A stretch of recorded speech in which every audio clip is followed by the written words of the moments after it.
हैं खबरदार। मैं हूं श्वेता सिंह। सबसे पहले खबरों को खबरदार के लेंस से देख लेते हैं। ममता बनर्जी की चोट इस समय राजनीति की दुनिया में ट्रेंड कर रही है। ममता ने हमले और साजिश का आरोप लगाया तो बीजेपी ने कहा कि यह सहानुभूति बटोरने का खेल है। ममता बनर्जी अब व्हील चेयर पर प्रचार की तैयारी कर रही हैं तो बीजेपी पूरी तरह हमलावर है। आज हम ममता बनर्जी की चोट पर पूरी वीडियो रिपोर्ट दिखाएंगे। इस चोट पर टीएमसी ने कौन सी क्रोनोलॉजी बताई है, बंगाल चुनाव के बीच चोट पर कैसी सियासत हो रही है, सारे सवालों के जवाब आपको देंगे। आज से ठीक एक साल पहले WHO ने कोविड को ग्लोबल महामारी घोषित किया था। इस एक साल में कोरोना ने दुनिया भर में करीब 12 करोड़ लोगों को संक्रमित किया और 26 लाख से ज्यादा लोगों की जान ले ली। एक साल में रिकॉर्ड तेजी के साथ वैक्सीन आ गए और लोगों ने यह समझना भी शुरू कर दिया कि कोरोना का खतरा चला गया। लेकिन कई दूसरे देशों की तरह भारत में भी पहली लहर के बाद कोरोना का कमबैक हुआ है। 5 राज्यों में केस तेजी से बढ़ रहे हैं और नागपुर में लॉकडाउन की नौबत आ गई है। इन हालात से हम आपको खबरदार करेंगे क्योंकि सावधानी बरतने और टीकाकरण से ही कोरोना पर विजय मिलेगी। वैसे भारत वैक्सीन मैत्री के जरिए भी कोरोना से लड़ रहा है और साथ में कूटनीति भी कर रहा है। पाकिस्तान पर इस समय भारतीय वैक्सीन वाली कृपा बरस रही है। भारत ने पाकिस्तान की तमाम कुटिलताओं के बावजूद वैक्सीन देने में अड़चन पैदा नहीं की है। पाकिस्तानी नागरिकों को भी चीन की वैक्सीन के बजाय मेड इन इंडिया वैक्सीन पर ज्यादा भरोसा है। आज भारतीय वैक्सीन पर सबके विश्वास का विश्लेषण भी करेंगे। इसके बाद आपको अहमदाबाद के नए मेयर के घर में ले चलेंगे। साधारण सी जिंदगी जीने वाले किरीट परमार को अहमदाबाद का मेयर घोषित किया गया है। वो एक चाल में छोटी झुग्गी में रहते हैं। आप उनका घर और सादा जीवन देखकर चौंक जाएंगे। और आपको एक्स्ट्रा खबरदार भी कर देते हैं। क्वाड देशों का पहला सम्मेलन कल यानी 12 मार्च को होगा। इस वर्चुअल सम्मेलन में पीएम मोदी, अमेरिकी राष्ट्रपति बाइडेन के अलावा जापान और ऑस्ट्रेलिया के पीएम हिस्सा लेंगे। इस बैठक में तमाम कूटनीतिक विषयों और चीन की दादागिरी पर चर्चा के साथ साथ भारत में वैक्सीन निर्माण बढ़ाने के लिए आर्थिक समझौता हो सकता है। लेकिन सबसे पहले बंगाल की बात। ममता बनर्जी को चोट कैसे लगी, सच क्या है, इस पर सबके अपने अपने दावे हैं, अपनी अपनी राजनीति है। लेकिन यह बंगाल चुनाव का बड़ा मुद्दा बनता दिख रहा है। टीएमसी इसे जोर शोर से उठा रही है और यह होना भी था क्योंकि ममता को जैसी चोट लगी है वो मामूली नहीं है। उनके बाएं पैर के टखने में फ्रैक्चर है। अभी कई दिनों तक वो उठ नहीं पाएंगी। उन्हें 2-3 दिन अस्पताल में ही रहना होगा। वो 3-4 दिन में प्रचार के लिए लौटेंगी, लेकिन प्रचार के लिए भी अब वो जाएंगी तो व्हील चेयर पर होंगी। अब व्हील चेयर पर ममता बनर्जी प्रचार करेंगी तो बंगाल में उनके लिए चुनावी माहौल क्या हो जाएगा, इसका अंदाजा उनके विरोधी जरूर लगा रहे होंगे। टीएमसी ने अपनी राजनीतिक बंदूकों से बीजेपी पर निशाना साध रखा है और वो कह रही है कि ममता बनर्जी पर हमले का हिंट बीजेपी के नेता पहले से दे रहे थे और आखिरकार उनके साथ यह हादसा हो गया।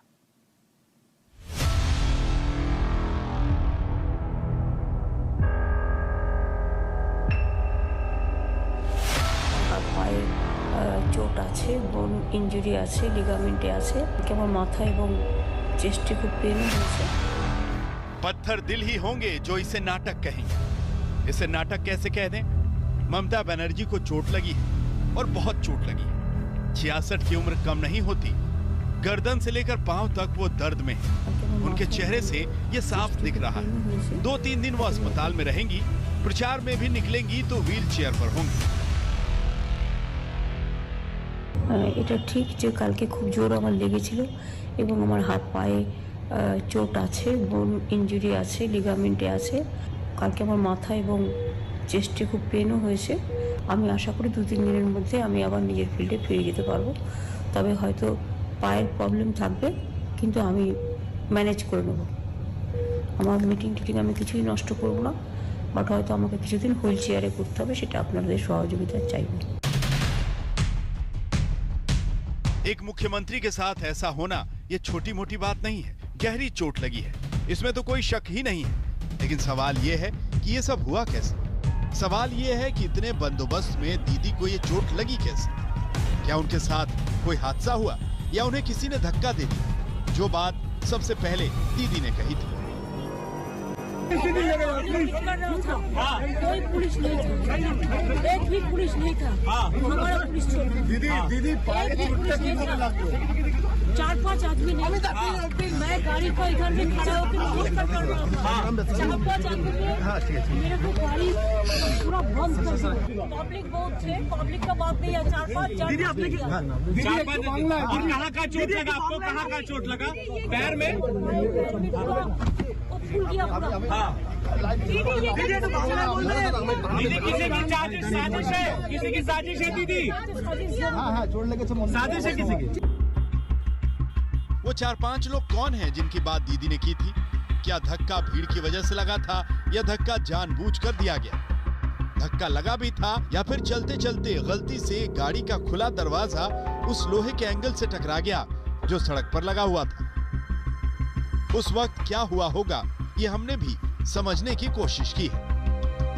ममता का काफिला इसी तरफ से गुजर रहा था और ठीक इस जगह पर जब आती हैं ममता बनर्जी तो ऐसे वो दरवाजा खोल लेती हैं और उनका एक हिस्सा बाहर की ओर होता है और दरवाजा खुला रहता है, पांव बाहर रहता है और अचानक ठीक इसी जगह पे, यहाँ पे जो पोल है, ठीक इसी जगह पे ये घटना होती है। अब ये पोल से टकराकर वापस ममता के पांव पे लगा है, उनके हाथ में लगा है या फिर भीड़ की वजह से लगा है, ये साफ नहीं है। लेकिन आपको बता दें कि उस वक्त भीड़ भी थी। दो तरह के बयान सामने आ रहे हैं। एक बयान के मुताबिक कि ये जो पोल है इससे दरवाजा टकराया है और ममता को चोट लगी है। दूसरा जो बयान है कि भीड़ की वजह से दरवाजा टकरा गया है और ममता को चोट लगी है। If the door has hit a pillar, then there would be a scratch in the dent or scratch. Yeah. But nothing is like that. Around this spot. There is nothing. And enter in the door, there is no scratch, no dent. So how a pillar can? How the door was hit by a pillar? Actually, the door was hit by some few person who pushed it from behind. अभी सच सिर्फ एक है, वो ये कि दीदी को चोट लगी है। चोट कैसे लगी इस पर सबके अपने अपने दावे हैं। किसी ने कहा धक्का दिया गया, किसी ने कहा भीड़ से चोट लगी, किसी ने कहा उन्हीं के लोगों की गलती से चोट लगी, किसी ने कहा साजिश हुई है। टीएमसी को शक क्यों है इसकी क्रोनोलॉजी समझा दें।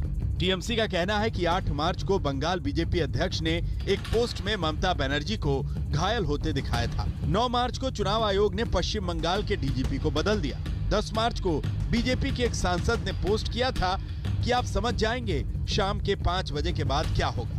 और कल शाम 6 बजे दीदी के साथ ये हादसा हुआ।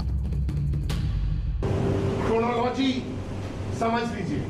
मार्च 8 तारीख बीजेपी के बंगाल के अध्यक्ष ने एक पोस्ट किया था, ममता बनर्जी को घायल होते दिखाया। मार्च 9 तारीख सवेरे इलेक्शन कमीशन ने वेस्ट बंगाल के डीजीपी बदला। क्रोनोलॉजी समझ लीजिए। मार्च 10 तारीख एक बीजेपी सांसद 5 बजे पोस्ट किया था, आप समझ जाएंगे शाम के 5 बजे के बाद क्या होने वाला है। और कल 6 बजे नंदीग्राम में ममता जी के साथ ये हादसा हुआ। I think Election Commission is taking the matter very casually. It's not a casual matter. It's not a case of only 307. 302 could have been done. So it was an attempt to murder. As a candidate, I am complaining. The moment the DG was changed, only after within 24 hours this thing happened. Will you be filing an FIR? Yes, I have already filed. दीदी की चोट पर यह लड़ाई चुनाव आयोग तक पहुंच गई। टीएमसी भी चुनाव आयोग के पास पहुंची और बीजेपी भी। टीएमसी ने शिकायत की कि दीदी पर हमले की पहले से आशंका थी, आयोग इस हमले को हल्के में ना ले। बीजेपी भी कह रही है कि इसकी जांच हो। इतनी पुलिस और सुरक्षा के बाद चोट कैसे लगी? दूध का दूध और पानी का पानी होना चाहिए। कोलकाता से चित्रा त्रिपाठी और नंदीग्राम से सूर्याग्नि रॉय के साथ अनुपम मिश्रा, आज तक।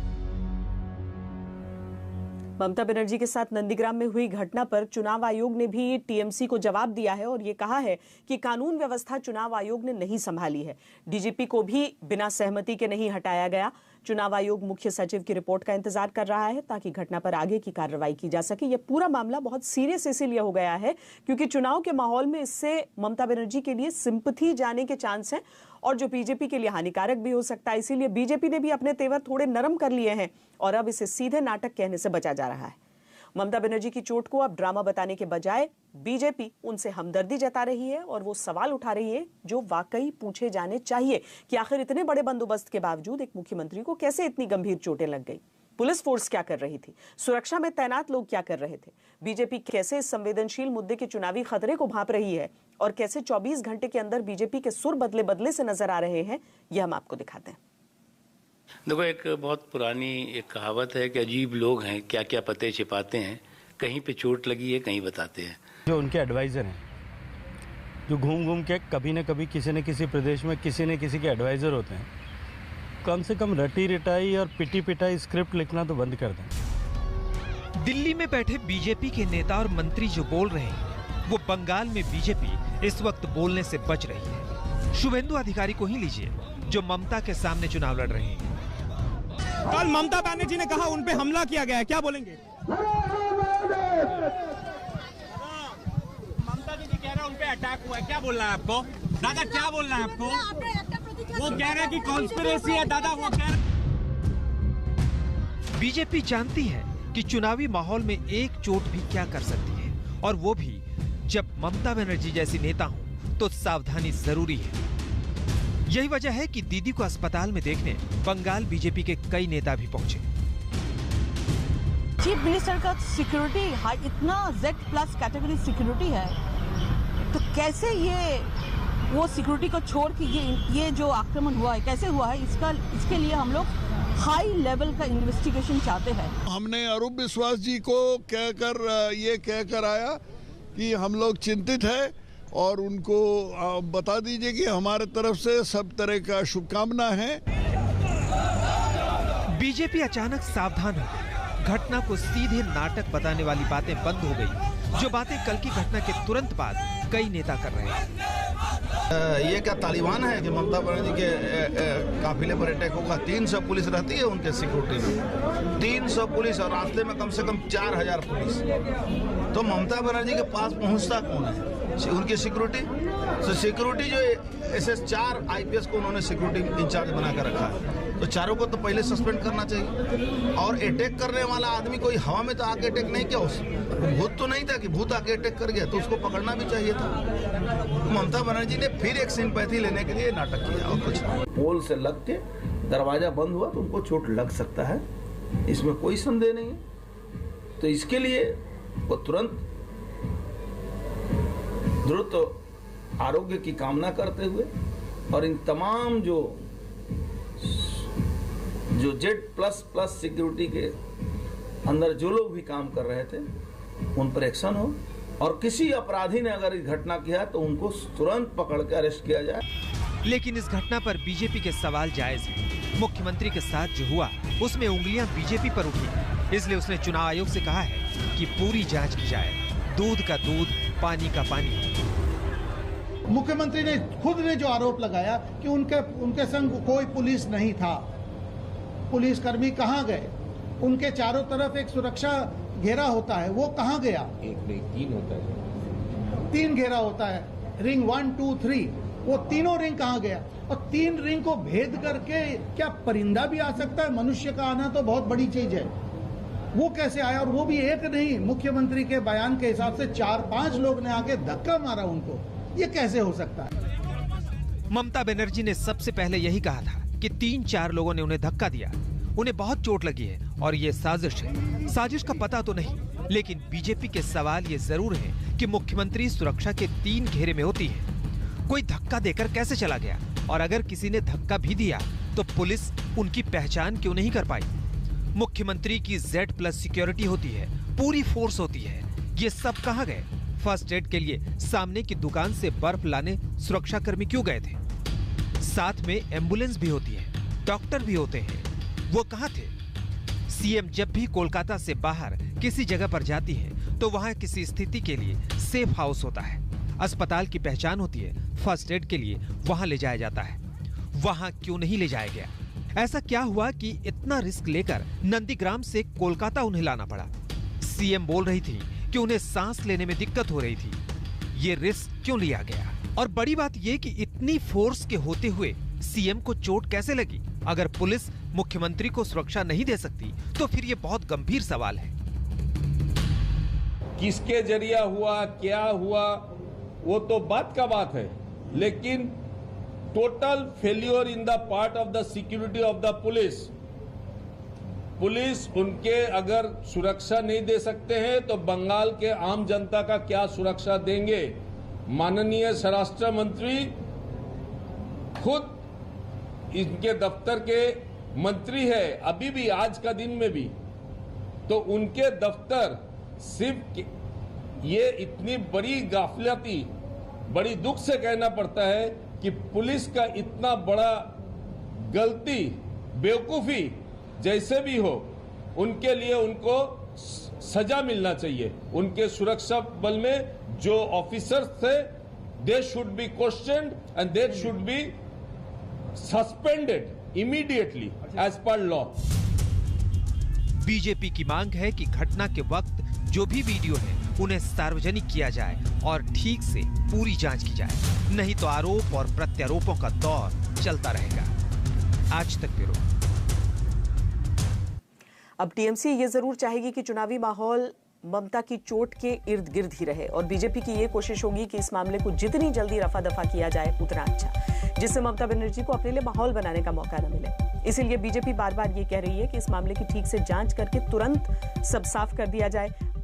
अब देखना यह है कि ये मुद्दा कितने दिनों तक टीएमसी खींच पाएगी और बीजेपी इसकी काट में क्या नया मुद्दा लेकर आएगी। एक ब्रेक के लिए रुक रहे हैं, ब्रेक के बाद आपको दिखाएंगे महाराष्ट्र में कोरोना की वापसी। रहिए खबरदार। आज 11 मार्च है। पिछले वर्ष आज ही के दिन विश्व स्वास्थ्य संगठन ने कोविड को वैश्विक महामारी घोषित किया था। इसका मुकाबला करने के लिए पूरी दुनिया एकजुट हो गई थी। इस एक साल में कोरोना महामारी ने दुनिया भर में करीब 12 करोड़ लोगों को संक्रमित किया और दुनिया भर में अब तक इससे 26 लाख से ज्यादा लोगों की मौत हो चुकी है। पूरे विश्व को कोरोना का प्रकोप झेलते हुए 1 वर्ष से ज्यादा का समय बीत चुका है। इस एक साल में कोरोना की वैक्सीन भी आ गई। इसके बावजूद कोरोना आज भी एक बड़ी चुनौती के रूप में दुनिया के सामने है। चिंता की बात यह है कि भारत में कोरोना दोबारा डराने लगा है। स्वास्थ्य मंत्रालय के आंकड़ों के अनुसार देश भर में बुधवार को कोरोना के 22,800 से ज्यादा नए केस सामने आए, जबकि 126 लोगों ने इस महामारी से दम तोड़ दिया।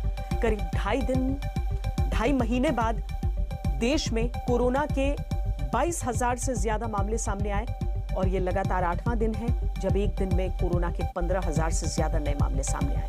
अगर फरवरी से तुलना करें तो मार्च में कोरोना के केस डबल हो गए हैं। फरवरी में 3 से 4 दिन रोजाना 11 से 12,000 नए केस सामने आ रहे थे, जो अब मार्च में 22,000 प्रतिदिन से ज्यादा हो गए हैं। भारत में करीब 80% मामले 5 राज्यों से सामने आ रहे हैं। महाराष्ट्र में बुधवार को सबसे अधिक 13,659, केरल में 2,475, पंजाब में 1,393, कर्नाटक में 760 और गुजरात में 675 नए केस सामने आए। यानी देश में 60% से ज्यादा कोरोना केस अकेले महाराष्ट्र में दर्ज हो रहे हैं। देश में सबसे अधिक एक्टिव केस वाले 10 शहरों में से 7 महाराष्ट्र में हैं। नागपुर में तो 15 मार्च से संपूर्ण लॉकडाउन की घोषणा हो चुकी है। कोरोना का हॉटस्पॉट बन चुके महाराष्ट्र में बढ़ते हुए मामलों की वजह डिकोड करने वाली हमारी ये रिपोर्ट देखिए। अजिबात कळत सुद्धा नाही, एवढ्या छान पद्धतीने वॅक्सिन दिलं जाते। मला असं वाटतं मी संपूर्ण जनतेला, माता भगिनींना आणि बांधवांना विनंती करतो, कारण कोरोनाचा धोका परत वाढतो आहे। म्हणून माझं आवाहन आहे की सर्वांनी ज्यांना ज्यांना आता वॅक्सिन देण्यासाठी पात्र ठरवलं गेलेलं आहे त्या सर्वांनी मनात कोणतेही किंतु परंतु न आणता वॅक्सिन घ्यावं। ये कोई इत्तेफाक नहीं कि जिस दिन मुख्यमंत्री उद्धव ठाकरे ने कोरोना से बचाने वाली वैक्सीन की पहली डोज ली, उसी दिन नागपुर में लॉकडाउन का ऐलान भी हो गया।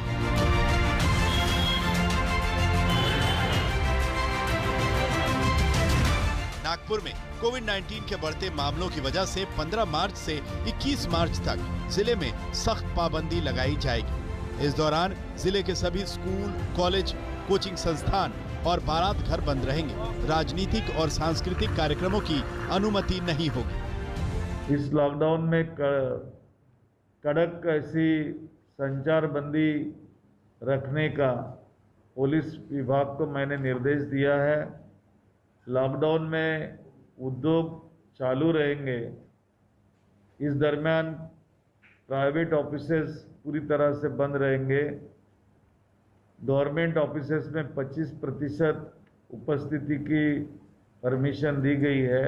मुझे लगता है ये गवर्नमेंट ने जो स्टेप लिया है अब लॉकडाउन लगाने का, वो बहुत ही पॉजिटिव वे में लेना चाहिए लोगों ने, क्योंकि जैसे कि आप देख रहे हैं कि day by day cases are increasing, cases बढ़ रहे हैं।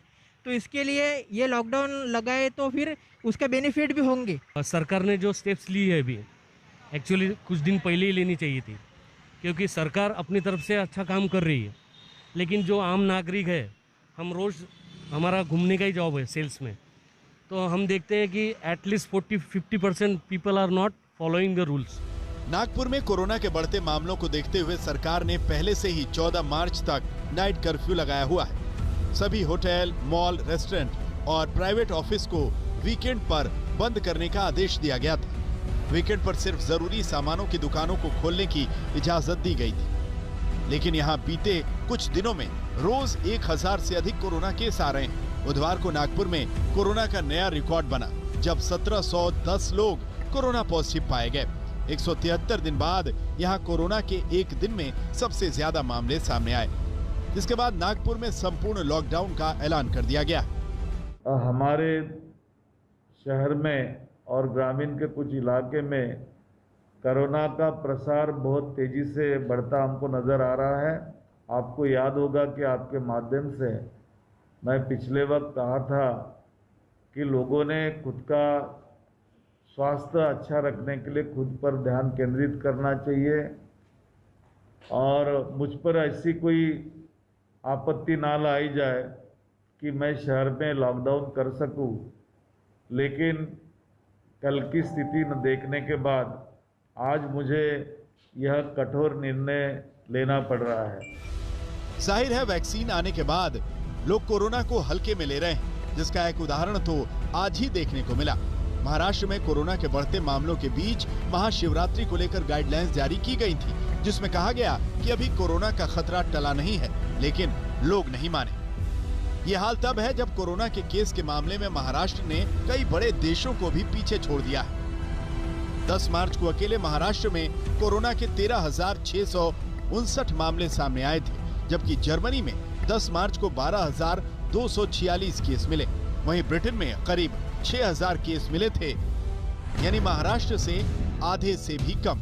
अगर ऐसे ही चलता रहा तो संपूर्ण लॉकडाउन का यह सिलसिला सिर्फ नागपुर जाकर खत्म नहीं होगा। आज अपन देखते हैं कि 13-14 हजार लोग हर रोज ये कोविड से ये हो रहे हैं, पॉजिटिव आ रहे हैं। इसमें ये चीज डेफिनेटली है कि ये नंबर बढ़ते जा रहा है। आज इसको सेकंड वेव तो नहीं बोल सकते, लेकिन अपन सेकंड वेव के नजदीक है ऐसा डेफिनेटली बोल सकते हैं।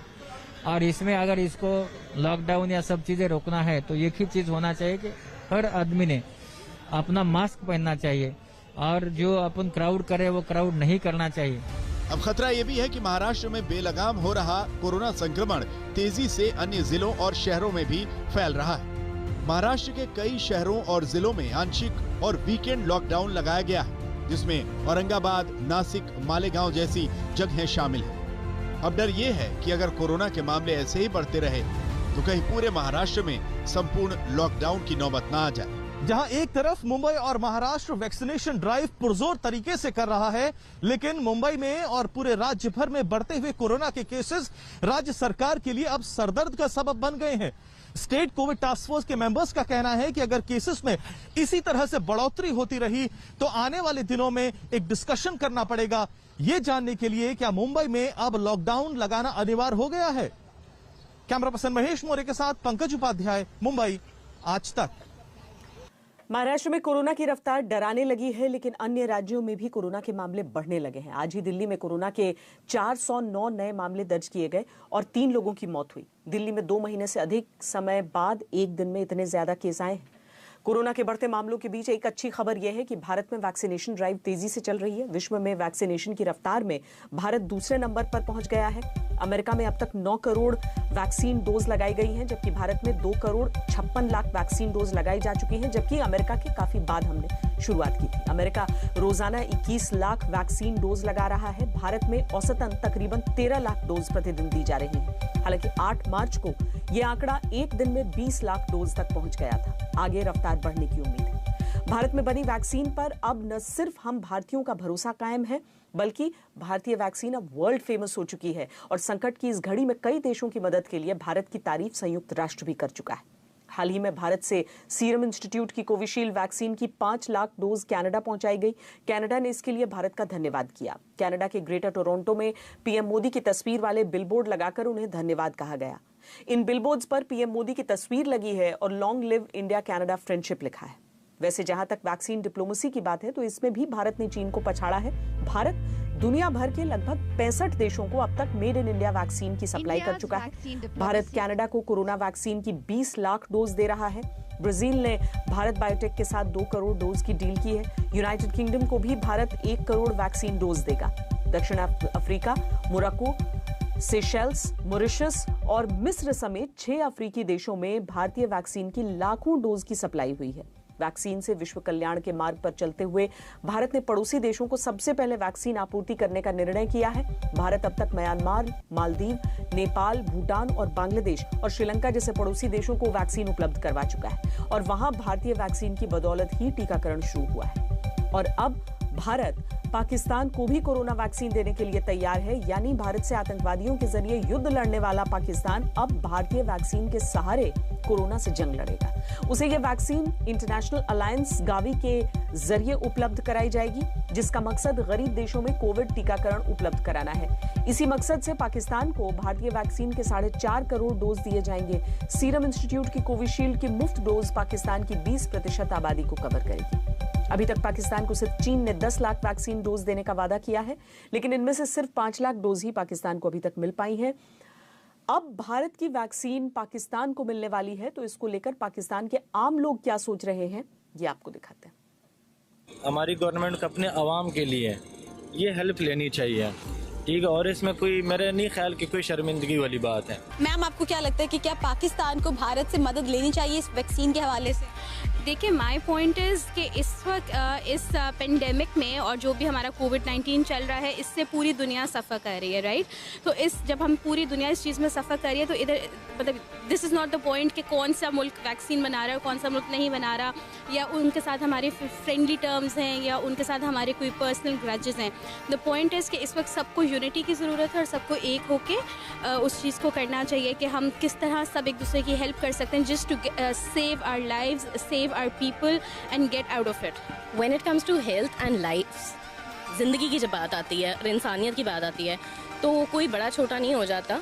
तो मुझे लगता है सबसे पहले इंसानियत को रखना चाहिए और उनको भी ऐसा ही करना चाहिए। जी बिल्कुल, रब्ता करना चाहिए, इसलिए कि मेरे ख्याल से ये जितना मतलब बड़ा वायरस है, जितनी बर्बादी हो रही है, जानों का नुकसान हो रहा है, तो मेरे ख्याल से सारी लड़ाई झगड़े भूल के तो हमें उनसे हेल्प ले लेनी चाहिए। इसमें कोई ऐसा इशू तो नहीं होना चाहिए। क्योंकि अभी भारत ने वैक्सीन तैयार की है, तो आपको लगता है कि पाकिस्तानी हुकूमत को इस मामले में मदद लेनी चाहिए भारत से? नहीं, बजाय भारत से मदद लेने के चाइना जो है वो हमारा बेस्ट फ्रेंड है और उन्होंने उनसे पहले तैयार की हुई, तो हमें, और उन्होंने सबसे पहले और सबसे ज़्यादा वबा उनके मुल्क में फैली थी, तो हमें उनसे मदद लेनी चाहिए बजाय कि भारत से। पहले भी ये वैक्सीन जैसे अमेरिका ने तैयार की थी, लेकिन उसके बहुत ज़्यादा साइड इफेक्ट्स थे, जिसके बाद हमने देखा कि बहुत से लोग वफात पा गए। तो आपको लगता है कि ये थोड़ा हमें पहले इंतज़ार करना चाहिए या फ़ौरन हेल्प ले लेनी चाहिए? नहीं, हमें इंतज़ार नहीं करना चाहिए, बल्कि हमें लड़ाई झगड़े ख़त्म करके उनसे मदद मांग लेनी चाहिए और हमें फ़ायदा उठाना चाहिए। कोरोना वैक्सीन की ग्लोबल सप्लाई में नंबर 1 देश बन चुके भारत में दुनिया का सबसे बड़ा टीकाकरण अभियान भी सफलतापूर्वक चलाया जा रहा है। आज इसी क्रम में पीएम मोदी की मां हीराबेन को कोरोना वैक्सीन की पहली डोज दी गई। इसकी जानकारी खुद पीएम मोदी ने ट्वीट करके दी और सभी लोगों से वैक्सीन लगवाने का आग्रह किया। जानकारी के अनुसार 95 वर्ष की हीराबेन ने गांधीनगर में कोरोना का टीका लगवाया है। हीराबेन गांधीनगर के पास ही रायसेन गांव में अपने छोटे बेटे पंकज मोदी के साथ रहती है। एक छोटे से ब्रेक के लिए रुक रहे हैं, आप रहिए खबरदार। 4 धाम में से एक केदारनाथ धाम के कपाट 17 मई को खोले जाएंगे। 17 मई की सुबह 5 बजे से श्रद्धालु केदारनाथ मंदिर के दर्शन कर सकेंगे। हर साल शिवरात्रि पर ही केदारनाथ के कपाट खोलने की तिथि तय की जाती है। उत्तराखंड के 3 अन्य धाम बद्रीनाथ के कपाट 18 मई को और गंगोत्री यमुनोत्री के कपाट 14 मई को खोले जाएंगे। खबरदार में आज के लिए इतना ही। आगे देखिए दस्तक सईद अंसारी के साथ।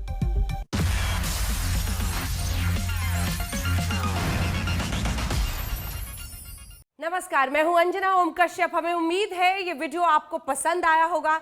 लेटेस्ट खबरों के लिए यूं ही देखते रहिए आज तक और इस वीडियो के पसंद आने पर लाइक, शेयर एंड सब्सक्राइब करना ना भूलें।